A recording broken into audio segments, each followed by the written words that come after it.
Hi guys, today we're going to react to Disperse by ASTERISM, an instrumental. This was a Buy Me a Coffee request from Jim Nusbaum. Thank you, Jim, for this request and for your support. Much appreciated. Thank you, Jim. We appreciate the support. It's been coming for a while now, and yeah, we hope it keeps coming. Good to go back to Asterism instrumentals. Let's see what this one's like.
I think this is the second time in the last few episodes we reacted to that the song's intro or the beginning reminded, at least to me, of Rage Against the Machine. We recently reacted to a Rage Against the Machine cover, and we reacted to a Nemophila song that had some element at the beginning of Rage Against the Machine, and in here it's the same thing as well. Other than that, it's another Asterism gem so far. I love how Halka soothes us into a meditative state. It feels like she's meditating herself when she's doing her solo. Very deep sensory experience listening to their instrumentals, and I'm enjoying it very much. Yeah, it's funny because as opposed to all the older live ones that we've covered them, where they were all dressed in darker colors. This is probably a somewhat newer one, also by the hairstyles and hair color and stuff like that. And here they've gone with like a white outfits. They're all white. It's more light, I guess. But their instrumentals still have this kind of dark feel to them. There's something a little bit melancholic there, Yeah. something that's a little bit darker. It's beautiful. It takes you back to all the older instrumentals that we've covered from them. And every time I watch them, I just think, yeah, Halka is fast racing towards this like pantheon of world's greatest guitar legends. Every time I watch her, it's like she has also like this charisma about her. There's something to her on stage, and she plays the guitar like there's nobody else in the room. There's just something to that. It's just beautiful to watch. And the boys, as I've always said, are just also off the charts talented. It's just crazy. A trio of phenoms, as I see it, even though by now they have quite a few years of experience.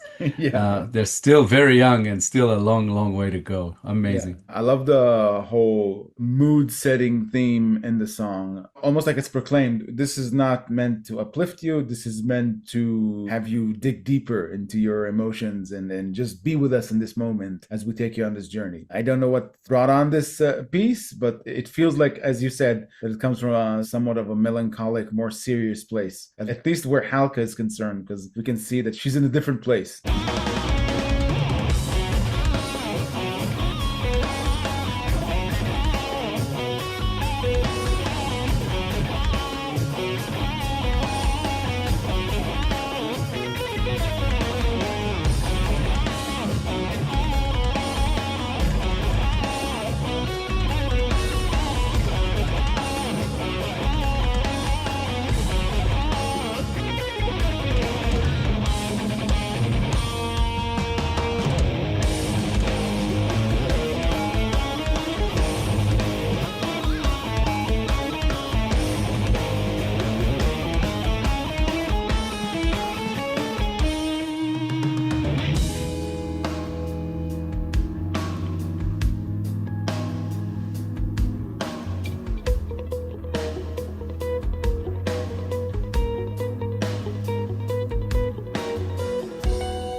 I think they double down on the melancholy thing. They take us into a deeper journey. There is licking your wounds aspect here. It's like the narrator, the band members, whoever conjured up the idea, is dealing with some sort of pain. Her second solo reminded me almost of Bon Jovi songs, Bon Jovi transitions, like voicing out pain, something in that style. And I love Mio with his bass. It felt like a tune you'd listen to on a road trip, like if you were riding towards the sunset, that's what you would hear, that type of bass. And Mio on drums, really attacking those drums, really pacing the level of the song. It tells you when to pay attention and when to get soothed. It's a whole thing. I love it. The way they perform it, it's like they're telling a story. There's like a storytelling aspect here with no words, without us knowing what it is. It takes everybody to different places. And when you said road trip, it's funny because I was thinking journey. It's like it tells of somebody's journey. That's what my mind conjured up. It's like some kind of maybe a life story or a certain specific journey where it's got like a beginning and a middle and an end. There was a heavy section there in the middle. I thought it resembled almost like Middle Eastern sound a little bit in spots. And it was just magnificent. And then it went from the heavy to kind of lighter. And then it's like, that's where it took me on a journey, I guess, because it's like up and down. Here we can relax. Here we're telling a story. Something happened. Here it's like back to things are calming down. It definitely has like a, not exactly alarming, but some kind of feeling like that to it. And a calming effect as well in other parts. Overall, beautiful. Definitely kind of keeps you on your toes and draws you in.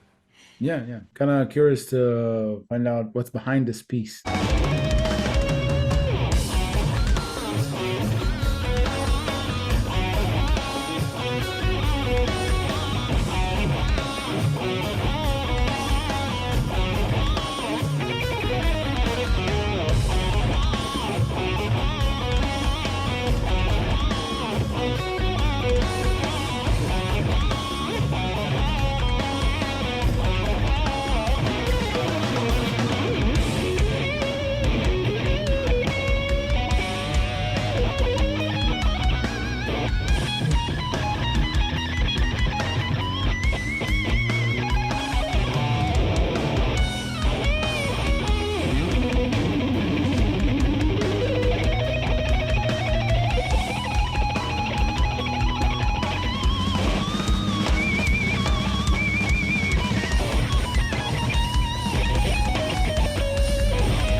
Awesome.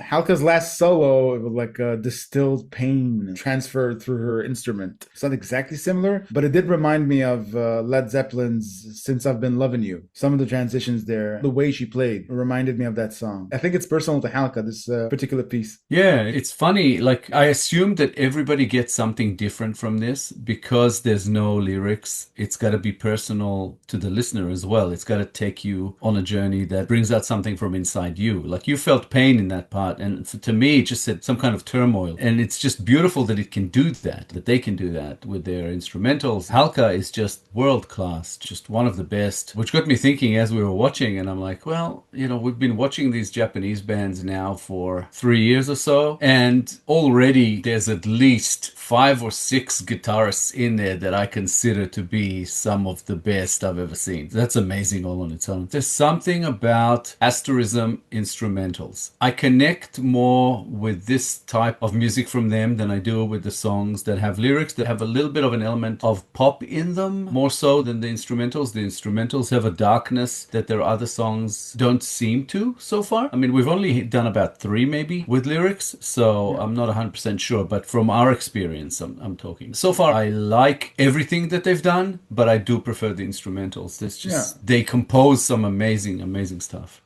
Yeah, as far as attempting to interpret their intentions, when it's an instrumental, you get distilled ambiguity, you get raw art. You have a lot more to choose from and thinking what they meant because you have no lyrics to cling to. It makes the experience more interesting, more challenging, and kind of sweeter. Yeah, a trio of phenoms, and they just keep hitting us with this good stuff, and it just keeps coming. I think sky's the limit for them. They can still make a lot more amazing music, and I really hope that they manage to cross over to other markets, because at the moment I'm not sure how big they are in other countries, but they should be massive. Fantastic band. Thank you, Jim Nusbaum, for another awesome Asterism request. This was fantastic. Really enjoyed it. We appreciate all the support you're throwing our way. Thank you so much. Thanks, Jim, for requesting this Asterism gem. We enjoyed reacting to it very much. More like this will be much appreciated, and thank you for your support. If you enjoyed this episode, guys, please be sure to like, subscribe, comment, and click the little bell icon so you get notified on all our future videos. If you have a song in mind you'd like us to react to, please make a request through Buy Me a Coffee. The link is at the top of the description below. Thank you all for sticking with us. Thank you all for your time. If you're enjoying our content and would like to see more of it, we would appreciate you guys helping us continue to make more of these. So please show your support through Buy Me a Coffee. We sure would appreciate it. As always, our Asterism Reactions playlist should be up on the screen sometime about now. Give it a click and check them out. Some amazing, amazing stuff there. We're sure you're going to love it. Thank you so much for all the support you're throwing our way. We'll be back in a couple of days with a new episode, and we hope to see you all then. Thanks a lot, guys. Bye for now. Bye, guys.